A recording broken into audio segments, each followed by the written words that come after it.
Hi അവളിപ്പോൾ പടക്കളം കണ്ടു. ഇന്നലെ നൈറ്റ് ഷോയ്ക്കാണ് പോയത്. അത്യാവശ്യം നല്ല മൗത്ത് പബ്ലിസിറ്റി ഉണ്ട്. കാരണം ഇങ്ങനെ ഒരു പടം ഇറങ്ങിയത് പോലും ഞാൻ അറിഞ്ഞിട്ടില്ലായിരുന്നു. അപ്പോൾ ഇന്നലെ അത്യാവശ്യം മൗത്ത് പബ്ലിസിറ്റി വന്നുകൊണ്ട് തന്നെ പടം എങ്ങനെ ഉണ്ടെന്ന് നോക്കാൻ വേണ്ടി കാണാൻ പോയതാണ്. പുതിയൊരു ഡയറക്ടറാണ്. അതുപോലെ തന്നെ സുരാജ് വെഞ്ഞാറമൂട്, ഷറഫുദ്ദീൻ, പിന്നെ സന്ദീപ്, നമ്മുടെ ഫാലിമിക്കകത്ത് ബേസിൽ അനിയനായിട്ട് അഭിനയിച്ച ആൾ. അപ്പോൾ ഇവരൊക്കെയാണ് അഭിനയിച്ചിരിക്കുന്നത്. പിന്നെ കുറേ പുതിയ പിള്ളേരാണ്. അപ്പോൾ പടം എങ്ങനെയുണ്ടെന്ന് ചോദിച്ചു കഴിഞ്ഞാൽ അത്യാവശ്യം ഒരു ഫൺ എൻ്റർടൈനർ ആണ്. ഒരു മിത്തോളജിക്കൽ ഫാൻറ്റസി ത്രില്ലർ ജോണറിൽ പെടുത്താവുന്നതാണ്. ഇപ്പോൾ നമ്മൾ ഇതിഹാസമൊക്കെ കാണുന്നതുകൊണ്ട് ആ രീതിയിൽ കണ്ടിരിക്കാൻ പറ്റിയ പടം. ത്രൂ ഔട്ട് കോമഡിയാണ് തുടക്കം തൊട്ട് ഒടുക്കം വരെ. യാതൊരു ലോജിക്കും കാര്യങ്ങളൊന്നും നിങ്ങൾ നോക്കേണ്ട കാര്യമില്ല. ഇതൊരു ഫാൻറ്റസി ത്രില്ലറാണെന്ന് തുടക്കത്തിൽ തന്നെ പറഞ്ഞിട്ടുണ്ട്. അതുകൊണ്ട് തന്നെ അത്യാവശ്യം നല്ലതായിട്ട് എൻ്റർടൈൻ ആയി കണ്ടിരിക്കാൻ പറ്റുന്ന മൂവി. നമ്മൾ ആദ്യത്തെ ഒരു 20 മിനിറ്റ്സ് കഴിയുമ്പോൾ തന്നെ പടം നമ്മളെ ആ ഒരു യൂണിവേഴ്സിലോട്ട് കയറ്റും. പിന്നെ അങ്ങോട്ട് കംപ്ലീറ്റ് എൻ്റർടൈനിങ് ആണ്. ഭയങ്കര ചിരിയും കാര്യങ്ങളൊക്കെയാണ്. അപ്പം അത് ചുമ്മാ വെറുതെ ഒരു കോമഡി പടം കാണാൻ പോകാൻ നിങ്ങൾക്ക് ആഗ്രഹമുണ്ട്, എന്തായാലും ഈ പടത്തിന് ടിക്കറ്റ് എടുക്കാം. തിയേറ്ററിൽ തന്നെ പോയി കാണാം. അത്യാവശ്യം നല്ല BGM സ്കോറിങ്ങും പിന്നെ സ്ക്രിപ്റ്റിംഗ് ഒക്കെ അടിപൊളിയായിട്ട് നല്ല ക്ലെവർലി റിട്ടേൺ സ്ക്രിപ്റ്റ്, ഒന്നും ഒരു മിസ്റ്റേക്കും പറയാനില്ല. ഡയറക്ഷൻ അടിപൊളിയായിട്ടാണ്.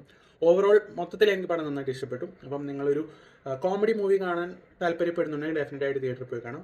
അതല്ലെങ്കിൽ you can wait for OTT release. കാരണം ഇതിന് ഭയങ്കര ഹൈപ്പും കാര്യങ്ങളൊന്നുമില്ല. ഒരു പുതിയ ഡയറക്ടറുടെ പടമാണ്. അതുകൊണ്ട് തന്നെ അവിടെ ഇവിടെയൊക്കെ ചെറിയ ചെറിയ മിസ്റ്റേക്സ് ഉണ്ടെങ്കിൽ കൂടി ബെയറബിൾ ആണ്, കണ്ടിരിക്കാൻ പറ്റുന്ന ഒരു മൂവി. അപ്പം നിങ്ങൾ എല്ലാവരും പടം കാണാൻ പോകുന്നുണ്ടെങ്കിൽ കാണാൻ, കണ്ടിട്ട് അഭിപ്രായം പറയും. വീഡിയോ ഇഷ്ടപ്പെട്ട് ഷെയർ ചെയ്യുക, സപ്പോർട്ട് ചെയ്യുക.